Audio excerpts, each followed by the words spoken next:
Innal hamdalillah nahmaduhu wa nasta'inuhu wa nastaghfiruh wa na'udzu billahi min shururi anfusina wa min sayyiati a'malina may yahdihillahu fala mudilla lahu wa may yudlil fala hadiya lahu. Asyhadu an la ilaha illallah wahdahu la syarika lahu wa asyhadu anna Muhammadan abduhu wa rasuluh la nabiyya wa la rasula ba'dahu.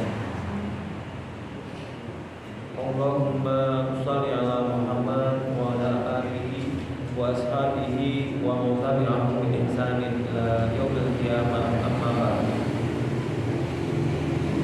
Hadirin asyhadu alhamdulillah, pada kesempatan di malam hari ini kembali kita bisa melanjutkan kajian kita dalam kondisi yang insyaallah sehat. Cuaca ini terang sehingga kita diberikan tambahan hidayah dari Allah Subhanahu wa taala dan juga diberikan ilmu yang bermanfaat sehingga kita bisa memperbaiki diri dan meningkatkan kualitas amal kita. Amin Allahumma amin. Hadirin yang dirahmati Allah, kita akan lanjutkan pembahasan kita masih terkait dengan sholat sunnah. Terakhir kita bahas masalah sholat duha, sholat duha. Sekarang ini kita masuk bagian sholat yang ini banyak diminati para remaja ya. Terus sinau sholat nomor istiqomah. Ya, sholat istiqomah ini sholat favorit para remaja, sholat sunnah yang paling favorit. Sinau, persiapan. Walaupun sebenarnya sholat istiqomah sendiri ini mungkin selama ini ketika kita bahas atau bicara terkait dengan sholat istiqomah mesti nyantol ya, menghubungkannya itu kalau urusan apa? Jodoh gitu. Urusan cari jodoh ya. Seringkali istiqoroh itu ketika kita berbicara tentang istiqoroh itu kaitannya mesti ketika orang bahas jodoh. Bahas jodoh. Iya tak? Saya minggu ini wis lewat di sana-sana. Di sana-sana ini istiqoroh apa istiqoroh? Siap-siap nanti ini yang mau lulus siapa ini? Yang mau lulus nanti siap-siap tugas. Nanti di nomor itu di lomba istiqoroh para akhwat.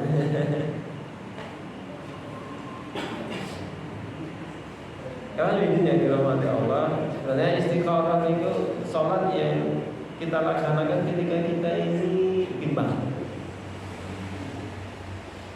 di antara dua perkara, kemudian kita atau bimbang ketika kita ingin memilih sesuatu, menentukan sesuatu, kemudian kita belum tahu gambaran yang lebih jelas, akhirnya kita ragu-ragu, kita ini mau jalan atau berhenti, ambil yang kanan atau yang kiri,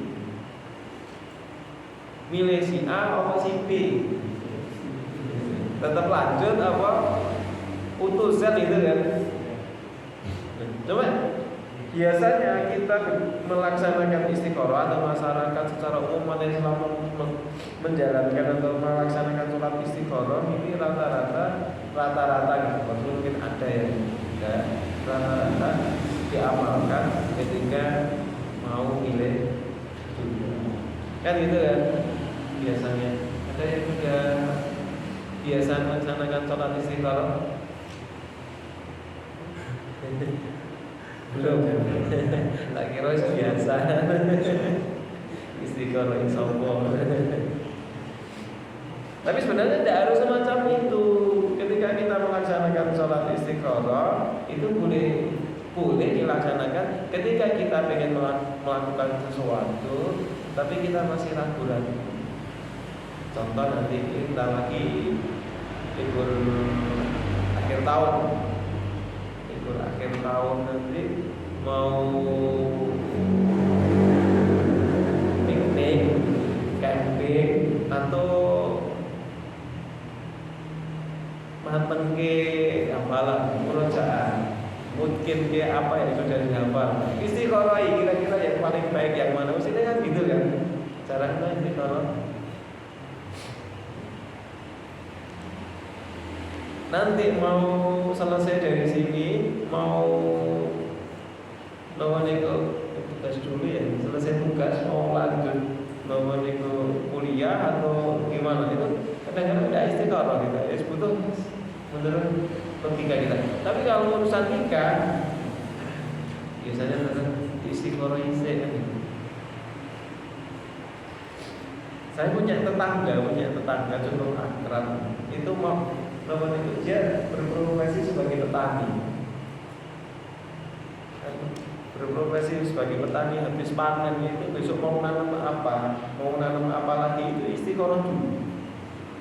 Besok itu nanam lombok atau tomat atau timun atau nanam padi, itu istiqoroh dulu.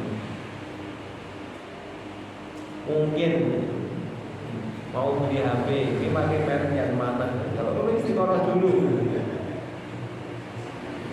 Gue nggak boleh gitu. Kalau waktunya cukup mau kerjakan soal pilihan ganda daripada ngitung gede A B C D E, mending istiqoroh dulu. Saben soal di istiqoroh kira-kira cukup enggak waktunya?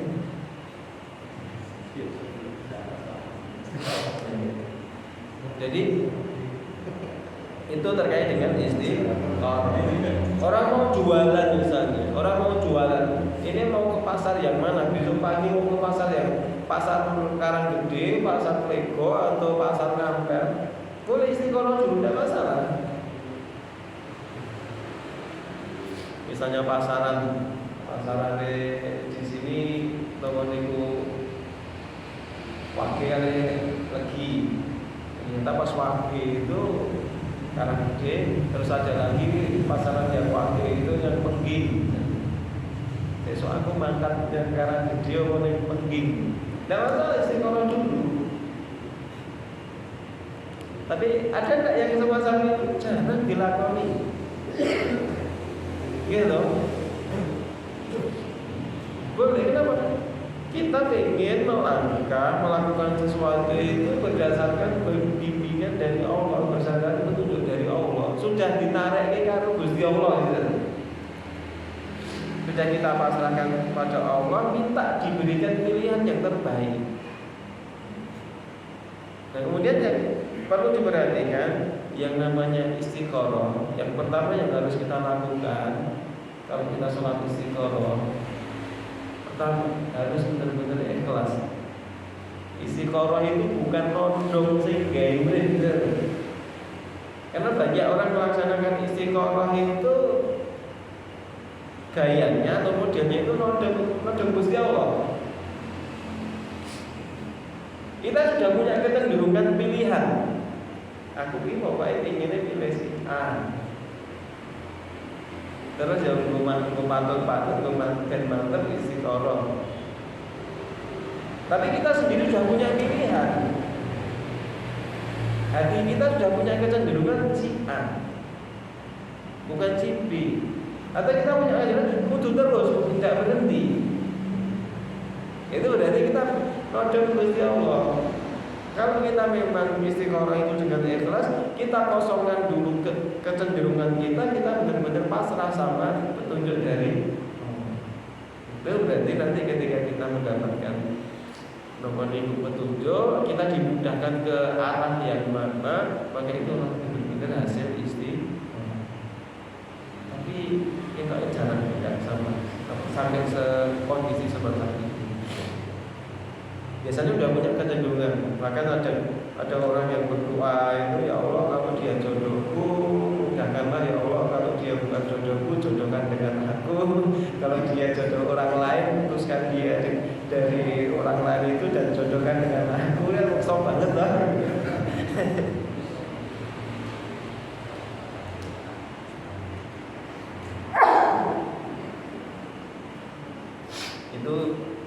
Ada orang-orang yang modelnya semacam itu. Bisa minta tolong kipas saya itu juga ini.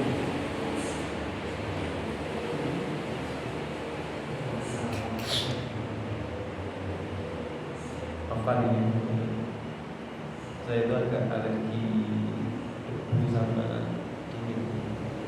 Kalau dingin itu sebenarnya tidak masalah, tapi kalau kipas itu kan akhirnya ujungnya kayak diaduk. Saya agak sensitif dengan kayak gitu. Apa mungkin kalau yang lain gerah ya kalau nggak ada kipas.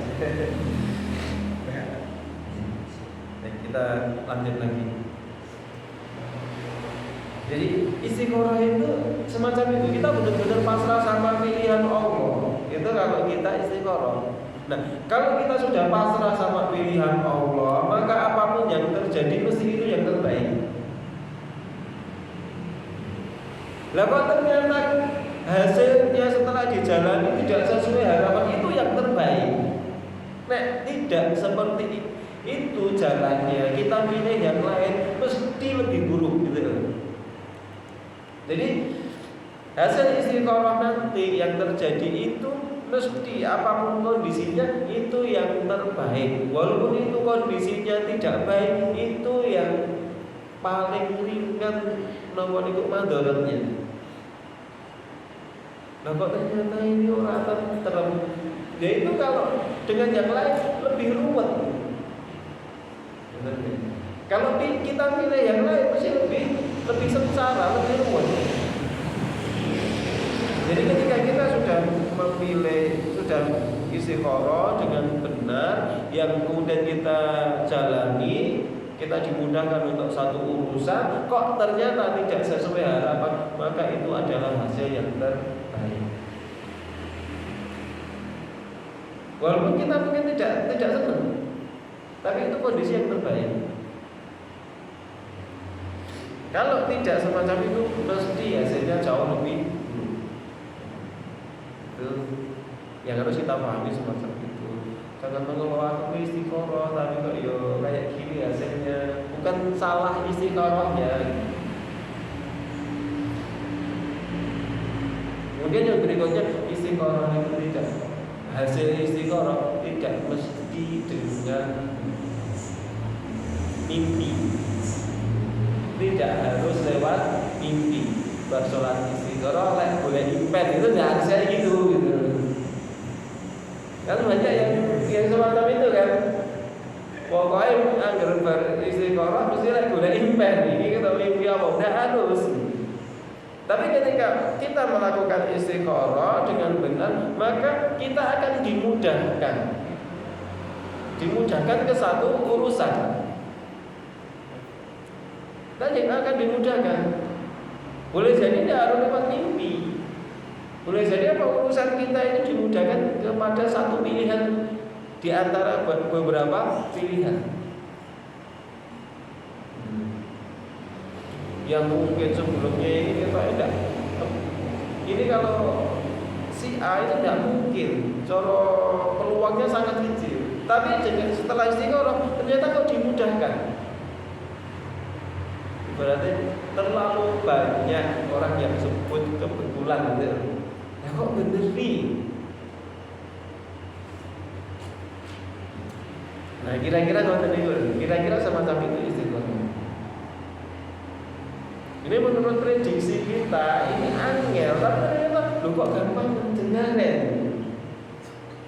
Urusan karo wong kayak ini ruwet. Tapi ketika kita sudah istiqoroh dan memang Allah menghendaki itu, kok dengaran gampang banget. Tidak banyak pertanyaan, tidak banyak ribet. Ya wis sepakat. Itu namanya kita dimudahkan ke satu urusan. Tapi kalau tidak, biasanya gampang itu ternyata angel ruwet. Ono wae alangane. Ada saja halangannya. Saya dulu pernah ya ketika waktu mau nikah, saya itu sebelumnya waktu mau khitbah, mau nanyakan itu malam Pak Maghrib itu kaki saya sakit, sholat saja sambil duduk, untuk berdiri lama itu tidak kuat. Padahal saya harus keluar kota dari Surabaya ke Ponorogo. Nah kok itu kan cukup panjang perjalanan waktu itu. Naik bis itu sekitar 5 jam. Kok Darullah itu pagi sembuh.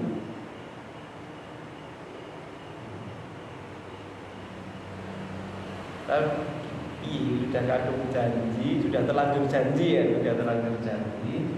Ini kondisi saya kayak gini, kayak randuwe konco kan sendirian, masih sekolah, belum rampung. Jangan bismillah, kalau emang ini jalannya nanti dimudahkan sama Allah. Pagi sembuh, bisa berangkat. Sampai di lokasi, sampai di rumah beliau itu nggak ketemu langsung, nggak tatap muka, cuma di balik dinding itu kamar, ngobrol sebentar, belum punya biodata, belum di fotonya, sama-sama nggak tahu fotonya, ngobrol, kita sampaikan apa adanya, ngomong, terus saya tanya, mau nggak nikah sama aku kan? Kalau mau jawab sekarang, kalau nggak mau ya jawab sekarang. Lah kok mau gitu loh, saya juga bingung. Lah yang dijawab mau itu saya juga bingung. Piye?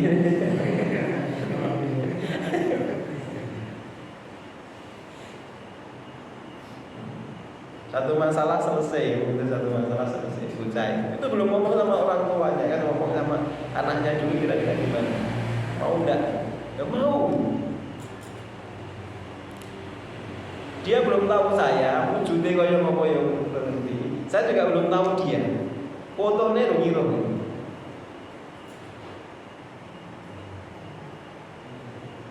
Fotonya saja belum tahu.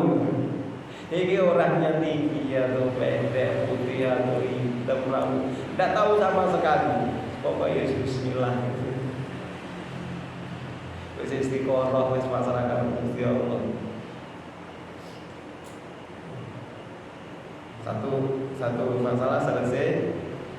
Akhirnya sama berpikir, ini yang paling susah nanti meyakinkan orang tua itu ibu. Biasanya ibu itu agak susah untuk urusan-urusan yang kayak gini. Setelah dapat jawaban boleh, saya kan mau. Akhirnya saya kan pulang ke Klaten, ngomong sama orang tua. Saya berpikir ini yang ngomong ibu mungkin paling susah. Ternyata sebaliknya, bapak yang agak berat. Ibu, ya bisa seneng ya bisa plong. Di luar prediksi, saya mesti meyakinkan orang tua, meyakinkan ibu itu mesti angel gitu. Ternyata enggak, dimudahkan. Belum tidak masalah. Wis lanjut. Akhirnya jadi. Yang lucu itu setelah ngomong iya, saya kan sorenya kan balik ke Surabaya waktu khutbah itu. Saya itu di perjalanan baru kelingan. Iya, sing lali. Jenenge sapa?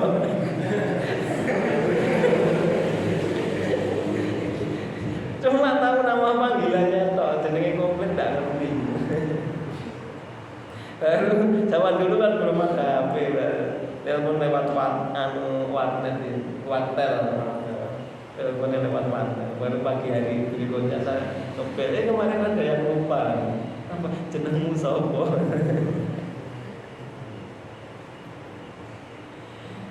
Lebih ketika ngurus surat pengantar, kan ada surat pengantar ya, ada surat pengantar dari kelurahan, dari KUA, itu juga diguyu sama petugas di kelurahan.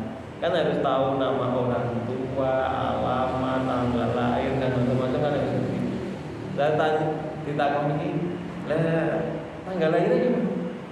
Belum tahu nih, kalau tanyakan dulu. Saya ngebel, kemudian anu lagi melengkapi data. Dan ini nama orang tua alam. Bentar Pak, data yang dibutuhkan apa tak kok gesek. Itu sudah dengan semua orang tua sudah sepakat, tinggal ngurus pengantar, berarti kan sudah siap untuk itu. Kita belum tahu kayak gitu, dan baru dimudahkan. Ya ketika kita sudah istiqoroh, walaupun mungkin tidak harus lewat petunjuk, itu tidak harus lewat mimpi, tapi prosesnya pasti akan dimudahkan ke satu urusan tertentu. Kalau memang itu tidak dikehendaki oleh Allah, mesti ada saja jalannya. Mesti ada saja jalannya. Apa yang kemudian akan berpotensi menjadikan kita kecewa itu terus kemudian kelihatan. Begitu loh, kok kayak gini sikapnya, kok kayak gini perilakunya, mesti ada jadilah itu Mas, rasa-rasa model kayak gitu dibuka oleh Allah, kita jadi tidak senang. Boleh jadi prosesnya semacam itu kalau sudah istiqoroh. Maka ketika sudah istiqoroh, apapun yang terjadi setelah itu, insya Allah itu yang terbaik. Jadi kalau istiqoroh tidak harus mungkin habis sholat istiqoroh terus boleh impen ya. Ya kalau kemudian mendapat petunjuk lewat mimpi, lewat apa itu ya istilahnya, itu di hidayah atau petunjuk itu lewat, tapi tidak harus. Tapi mimpi apa bari istiqoroh, nggak harus tanya kayak gitu ya. Itu jadi terkait dengan masalah istiqoroh. Kalau Tuhan ini kan harus ngerti kabeh to, ngapal to. Biasanya gitu apa favorit. Yang muda-muda asal praktek belum tahu. PR ini cari di apa gitu. Jadi kita memohon petunjuk dari Allah ketika memang itu sesuatu yang baik. Kita berharap itu dimudahkan untuk kita. Kalau itu sesuatu yang tidak baik untuk kita, kita minta kepada Allah agar dijauhkan dari kita. Kita minta bimbingan dengan ilmunya. Kalau kita ikhlas meminta, insya Allah akan tunjukkan. Yang tadi harus benar-benar pasrah. Bukan nodong, ya Allah ini jadi pengen istiqoroh deh, mengundangin itu bukan istiqoroh. Itu kita berdoa biasa. Karena kalau kita berdoa dengan istiqoroh itu, kita pasrah kepada Allah. Ya Allah dengan ilmu, bukan dengan kecenderungan kita. Kalau ini sesuatu yang baik, maka mudahkan, dekatkan, mudahkan. Kalau ini sesuatu yang tidak baik, maka jauhkan, hindarkan. Kan gitu. Berarti kita akan pasrah kepada ilmunya Allah. Maka kosongkan kecenderungan kita ketika kita menjalankan sholat istiqoroh. Wes pasrah dengan pilihan Allah. Ini nata hati semacam itu tak gampang. Biasanya kita juga ada kecenderungan istiqoroh itu kita ada kecenderungan yang pengen terus. Tadi yang pengen si A. Ini awopit yoloro nih Zan ya. Ya gini terkait dengan masalah istiqoroh. Dan tidak harus, sekali lagi saya tegaskan, tidak harus urusan urusan jodoh. Boleh jadi nanti mau terus ke hari yang mana kita istiqoroh dulu, nggak masalah. Mau kerja atau mau ikut tugas dakwah atau mau nikah atau mau lanjut sekolah, mau lanjut pondok, istiqoroh dulu nggak apa-apa. Besok mau muter ke mana, jalur yang mana, istiqoroh dulu nggak masalah. Karena kita memang berharap apa yang kita lakukan itu berdasarkan petunjuk dari Allah Subhanahu wa taala. Sama kalau sudah semacam itu, ya kita menjalaninya itu enak. Oh ternyata kita dimudahkan waktu yang sini. Kadang kan gitu toh, kita mau jalan kemana itu ngerti-ngerti jalan pulau pondok kota ya mau itu jalan ke sana akhirnya apa yang kita niatkan sebelumnya misalnya mau ke Solo tidak jadi ke Solo akhirnya jadinya ke Boyolali mungkin enggak. Saya tadinya niatnya ke Solo tapi ternyata kemudian di jalan ketemu teman tak jalan Boyolali tidak jalan kemana. Mau nanam rencana ini besok baru panen tak tanami sawi misalnya terus dia ketemu temennya aku nandur kacang api, nah pengen nandur kacang. Udah jadi orang kita berpikirnya semacam itu. Tapi kalau kita melaksanakan itu memilih sesuatu dengan kita sandarkan pada petunjuk Allah, ya udah pas-pasan sih. Kan mudah. Saya mau nanam padi, ini padinya padi yang jenis apa? Saya sudah dari rumah pengennya padi jenis misalnya mentih. Pada lupa ternyata beli benihnya kosong. Benihnya pas di toko benih tidak ada. Adanya yang mungkin jenis-jenis yang lain. Mungkin tidak semacam itu. Padahal setelah sebar untuk namanya disemai benih itu. Kita pengennya itu ternyata nanti. Kalau itu dimulai dari istiqomah berarti memang petunjuk Allah mengarahkan memudahkan keurusan yang itu. Insya Allah nanti hasil yang terbaik menurut ukuran Allah ya, bukan terbaik menurut karma kita ya. Seringkali kita berpikir terbaik itu menurut karma kita kan gitu.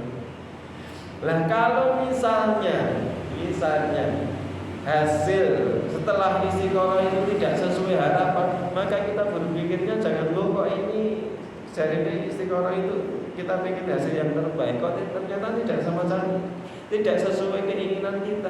Ya memang Allah menghendakinya semacam itu untuk mendapatkan kebaikan dari Allah. Untuk mendapatkan kebaikan itu bisa jadi dengan bersyukur, bisa jadi dengan bersabar. Ya kan? Nah kok ternyata jodohku kayak gini. Ya Allah itu memilih antum, memilih kamu sing kira-kira kuat ngadepi dia, kira-kira kamu yang lain berat gitu. Maka antum dipilih Allah untuk bisa menyeimbangkan dia. Ya kalau kita berpikirnya sama enak ternyata. Berarti apa? Kita punya peluang pahala kan gitu kan. Menurut ukuran Allah kan urusannya kan nanti pertimbangannya kan pahala, pertimbangannya kan kebaikan. Kebaikan itu pertimbangannya pahala, pertimbangannya urusan akhirat. Ya kalau kita tidak bisa mendapatkan pahala dengan cara bersyukur, ya berarti kita harus mencari pahala dengan cara bersabar. Ada semacam guyonan. Ada seorang suami, wah saya itu bersyukur banget ya punya istri kamu. Mungkin dengan kesyukuranku ini nanti saya akan bisa mendapatkan surga. Istrinya juga jawab, iya saya juga mungkin nanti bisa mendapatkan surga karena bersabar banget mendapat suami kamu. Maknanya apa? Bisa jadi orang itu masuk surga karena jalan bersyukur, mendapatkan sesuatu yang sangat istimewa, membuat hati senang. Ada juga orang mendapatkan surga karena bersabar, mendapatkan sesuatu yang membuat orang ngelus dodo. Ini wong kok jadi kayak ini, ikhlas sabar. Nah itu jadi pahala gitu loh. Jadi kalau misalnya apa yang kita lakukan dalam istiqoroh kemudian hasilnya tidak sesuai dengan apa yang kita inginkan, maka disitulah Yang harus kita pahami ini yang terbaik. Berarti Allah menghendaki saya bersikap sabar, bukan terus menggerutu. Jadi ini yang istiqoroh itu ya sih yang terbaik. Tapi kok ternyata nggak sesuai harapan.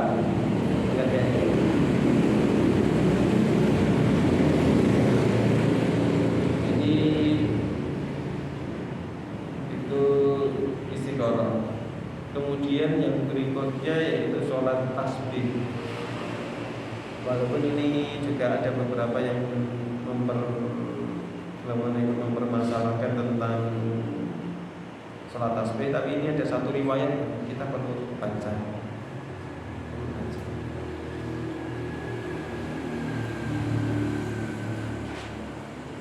Ikrimah meriwayatkan dari Ibnu Abbas bahwa Rasulullah SAW pernah bersabda kepada Abbas bin Abdul Thalib, "Wahai Abbas, wahai pamanku, maukah engkau aku berikan, aku khususkan dan aku ajarkan suatu perbuatan yang dapat menghapus 10 macam dosamu. Jika engkau mengerjakannya, Allah pasti akan mengampuni dosamu yang pertama dan yang terakhir." Ini fadilah dari sholat tasbih. Yang lalu dan yang baru, yang kau lakukan dengan tidak sengaja, yang kau lakukan dengan sengaja, yang kecil, yang besar, yang kau lakukan secara tersembunyi dan yang kau lakukan secara terang-terangan. Itu semua 10 macam dosamu. Hendaklah engkau mengerjakan sholat sebanyak 4 rakaat. Di dalam setiap rakaat bacalah surat Al-Fatihah dan satu surat yang lain. Jika engkau telah selesai membaca Al-Quran, di rakaat yang pertama ucapkanlah sambil berdiri, Subhanallah walhamdulillah wa la ilaha illallah wallahu akbar. Salam. Sebanyak 15 kali. Ini di rakaat pertama. Kemudian rukuklah dan sambil rukuk ucapkanlah kalimat itu sebanyak 10 kali. Pas rukuk sebanyak 10 kali. Kemudian bangkitlah dari rukuk lalu ucapkan kalimat itu sebanyak 10 kali. Masih tidak. Kemudian bersujudlah dan sambil sujud ucapkanlah kalimat itu sebanyak 10 kali. Kemudian angkatlah kepalamu dari sujud dan sambil duduk ucapkanlah kalimat itu sebanyak 10 kali. Duduk di antara dua sujud.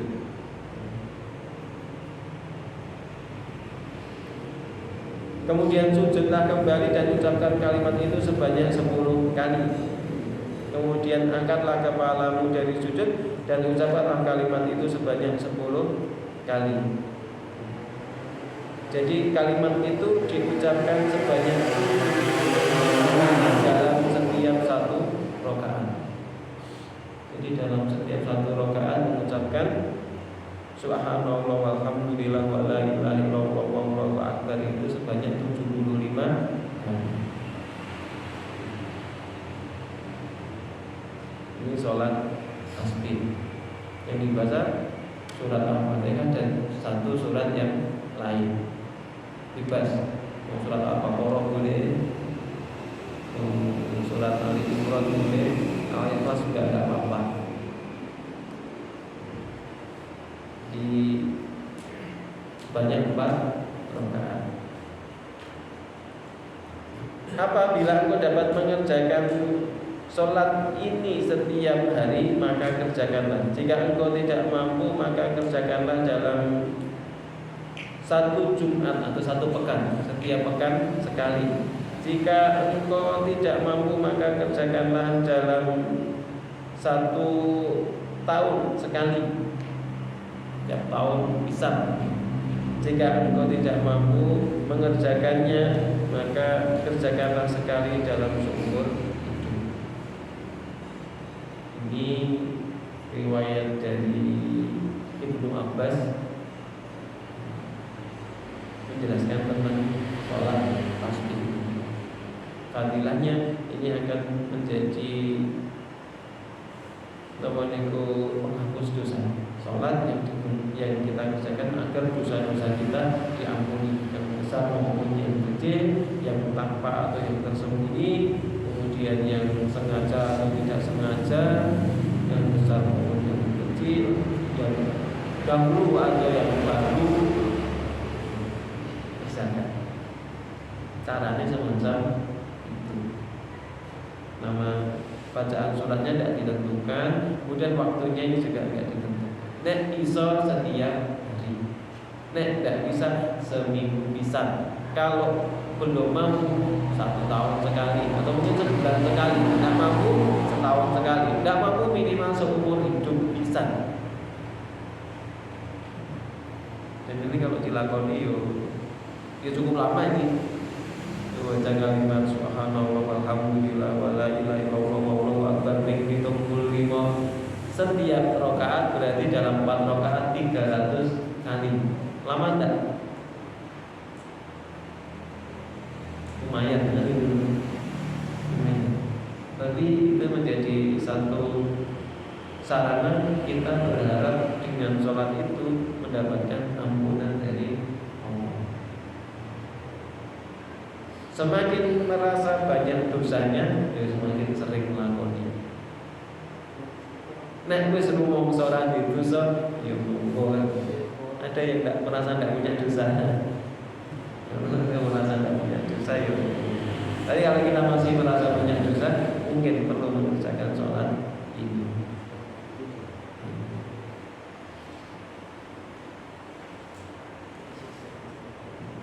Ibnu Hajar menjelaskan bahwasanya hadis ini diriwayatkan melalui banyak jalur dan banyak dari banyak sahabat Nabi. Jalur yang paling baik adalah hadis ini melalui jalur Ikrimah dari Ibnu Abbas. Kemudian hadis ini juga dinilai sahih oleh banyak ulama.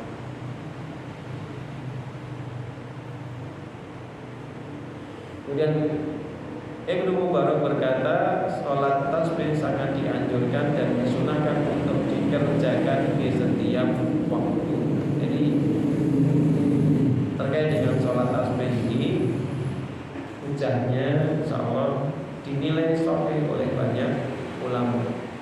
Bahkan seperti ulama seperti Ibnu Mubarak dia mengatakan sholat tasbih ini sangat dianjurkan dan disunahkan untuk dikerjakan di setiap waktu. Dan setiap hari nek iso. Ini boleh silakan nanti dipraktekkan. Jadi waktu berdiri setelah membaca surat sebelum rukuk, baca tasbih tadi subhanallah walhamdulillah wala ilaha illallah wallahu akbar tadi sebanyak 15 kali. Pas rukuk 15 kali, i'tidal 15 kali, sujud pertama 15 kali, duduk di antara 2 sujud 15 kali, 10 kali, 10 kali, pas sujud lagi 10 kali, bangkit dari sujud sebelum berdiri, baca lagi 10 kali, terus masuk rakaat berikutnya. Jadi genap dalam 1 rakaat itu 75 kali. Itu yang dilakukan itu sudah lumayan lama, walaupun 4 rakaat sudah lama. Yang perlu diperhatikan adalah kalimat-kalimat tadi subhanallah walhamdulillah wa la ilaha illallah wallahu akbar itu waktu bacanya dihayati. Seringkali kita berzikir, membaca tasbih, membaca takbir itu hanya sekedar di lisan saja. Masalah itu. Kalau kita hayati kalimat itu, insya Allah orang itu cenderung kita akan lebih, ya pertama keyakinan dan keimanan kita kepada Allah lebih meningkat, lebih bertambah. Kemudian apa? Itu akan berdampak kepada suasana hati kita.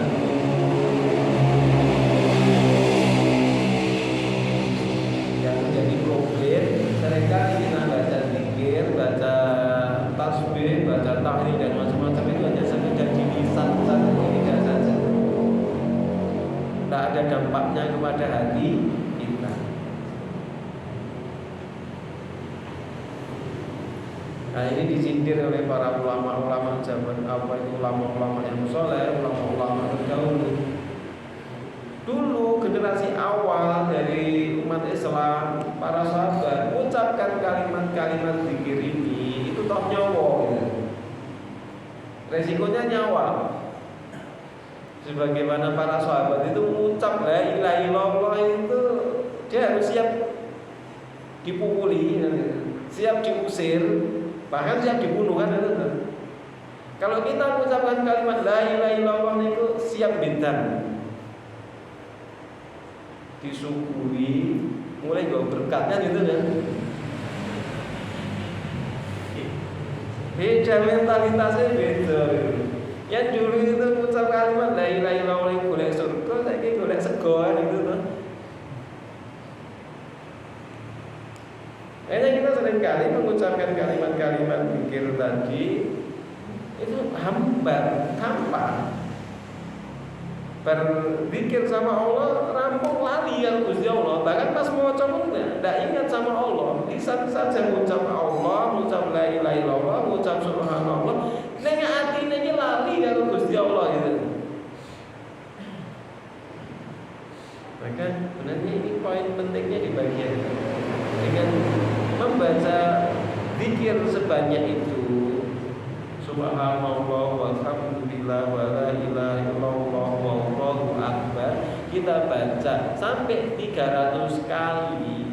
Itu kalau hatinya enggak ingat sama Allah berarti mestinya bangetan gitu loh. Dan termasuk salah satu keutamaan kalimat ini memang dalam banyak riwayat menjelaskan dengan membaca kalimat ini insya Allah Allah akan menghapuskan dosa-dosa. Maka perbanyak kalimat ini. Tidak harus dalam sholat tasbih. Di luar sholat tasbih minimal diusahakan kita memperbanyak baca ini. Seberapa banyak? Semakin banyak lebih baik. Kalau bisa minimal target harian itu baca tadi kalimat tadi, tasbih tadi, subhanallah walhamdulillah wala ilaha illallah wallahu akbar, diusahakan minimal 100 kali.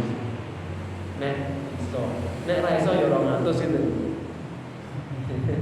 100 wae kadang lali ya nek 200. Kalau 100 kan jadi enggak banyak kan. Setiap habis sholat 20 kan. Tak banyak.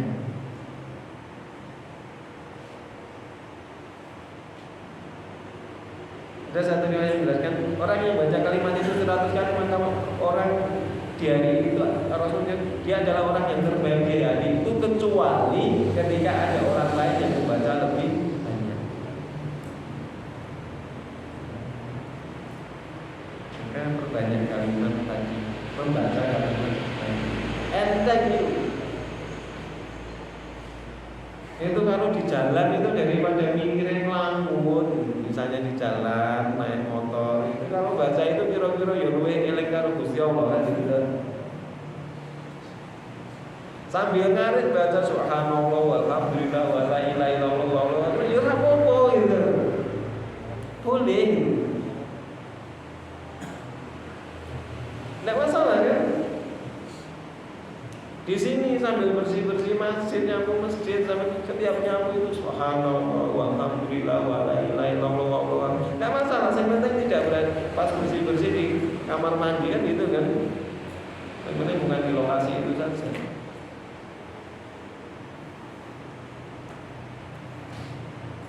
Kalau bisa itu kita menjadikan lisan kita itu auto dzikir gitu.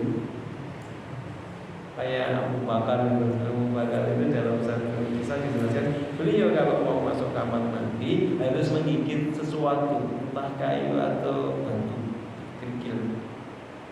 Kenapa? Kalau tidak menggigit sesuatu maka lisannya itu auto dzikir. Nah, di kamar mandi dzikir kan tidak boleh. Baca kalimat nama Allah kan tidak boleh. Maka harus menggigit sesuatu kayu atau apa. Ben leren dikirim. Kalau kita yo kudu digawake kayu ben gelem dikir kan gitu. Awake gak di sana yo dikir sih kan.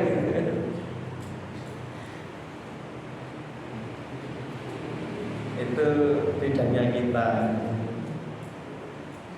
Mirip-mirip sih, bedanya cuma dikit aja. Itu terkait dengan sholat tasbih. Walaupun ini ada beberapa yang menyatakan kan sholat ini terkait dengan kesohihan riwayat, ada yang mempermasalahkan. Tapi kalau di sini di kitab ini kita bikin sunnah saya sabit dijelaskan ini rujukannya dasarnya adalah sholat. Jadi ada beberapa yang memang mengamalkan, ada beberapa kelompok yang tidak mengamalkan. Ini sholat tasbih. Itu lagi sholat hajat. Sholat hajat itu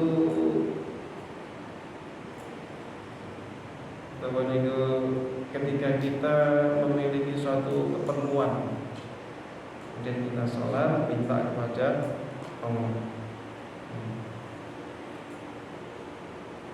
Ahmad meriwayatkan dengan sanad yang sahih dari Abu Darda bahwa Rasulullah Shallallahu Alaihi Wasallam bersabda, "Man tawaddoa fa asbaghal wudu'a tsumma shalla rak'ataini yatimuhuma a'tahullahu ma sya'ala mu'ajjalan au mu'akhkharan."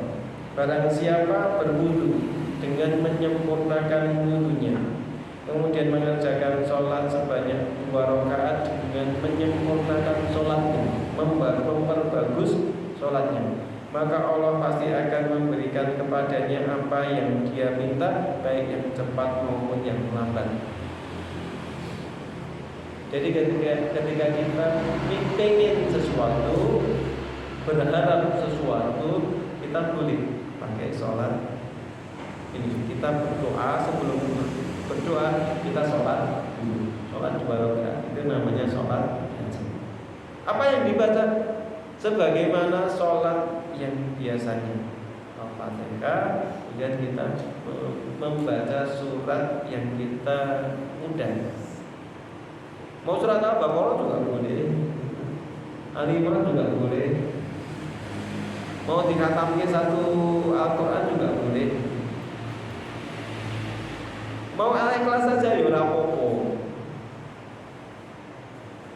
Jadi tidak ada ketentuan tertentu. Walaupun ada mungkin kalau kita melihat beberapa buku dijelaskan, atau mungkin ada beberapa ustadz, beberapa ulama yang menjelaskan sholat hajat itu nanti yang dibaca ini, ada juga yang menjelaskan. Tapi secara umum pijakannya atau rujukannya di ini, tidak ada keterangan yang mendetail tentang itu. Misalnya pun ada, itu berarti kan ijtihadi dari ulama. Jadi silakan dinilai, silakan silakan dibaca ayat yang kira-kira mudah, itu boleh dilaksanakan. Itu namanya sholat hajat. Ini bisa dilaksanakan di siang hari, boleh di malam hari, ya bergantung kondisi kita. Kita ini pas untuk minta sama Allah itu dalam keadaan seperti apa. Yang penting kita hindari waktu-waktu yang terlarang untuk sholat. Ada satu cerita yang cukup menarik, terkait dengan masalah sholat hajat. Ada seorang melakukan safar, kemudian di tengah perjalanan dia dirampok oleh perampok. Ketika harta sudah diserahkan, saya tidak hanya minta harta, saya juga minta nyawamu. Maka kemudian si yang dirampok ini, ya saya cuma minta satu hal saja, izinkan saya sholat dulu 2 rakaat. Maka kemudian, kalau cuma itu sholatlah sebanyak yang kamu mau, tak enteni. Maka kemudian orang tadi sholat 2 rakaat, mohon pertolongan kepada Allah sebelum selesai sholat. Orang yang merampok tadi sudah terbunuh. Ternyata Allah mengirim malaikat untuk menolong orang tersebut. Ini sholat. Sholatnya 2 rakaat. Nih usahakan dalam kondisi memang benar-benar kita butuh banget sama Allah dan memang benar-benar pasrah. Kayak dalam kondisi yang putus asa. Dalam kondisi putus asa, nanti akan sholat. Insya dengan itu semoga Allah menyegerakan pertolongan yang kita butuhkan atau menyegerakan untuk mengabulkan apa yang kita inginkan. Ini juga menjadi satu landasan juga ketika kita memang mau berdoa kepada Allah. Salah satunya adabnya kita mungkin sholat dulu, kita 2 rakaat. Mau ujian takwid setoran semesteran, ujian yang selama yang sudah di setorkan selama 1 semester karena mau ganti semester, ujian akhir semester atau ujian kenaikan kelas, malah setahun 2 semester. Ini diujikan sekali duduk. Sholat sih, dulu ya Allah mudahkanlah urusan saya besok dan lancar. Boleh tidak? Boleh, silakan kita. Tapi ya jangan mengandalkan doa ini, sholat ini tanpa ikhtiar ya. Saya rasa kerjaan, rasa nomor ngapal ke macam-macam, besok tinggal sholat aja 2 rakaat. Tidak kayak gitu ya maksudnya. Tetap kita ikhtiarnya dimaksimalkan, kemudian kita berdoa kepada Allah. Sebelum berdoa kita sholat 2 rakaat sholat aja. Baik, mungkin ini yang bisa kita bahas pada kesempatan di malam hari ini. Apa sebelum diakhir yang mau ditanyakan kayak tadi sholat istighfar dan sholat hajat, barangkali ada yang didiskusikan, monggo. Ada dan mumpung ini juga ada ustaz-ustaz, kalau saya tidak bisa kan ada yang jawab.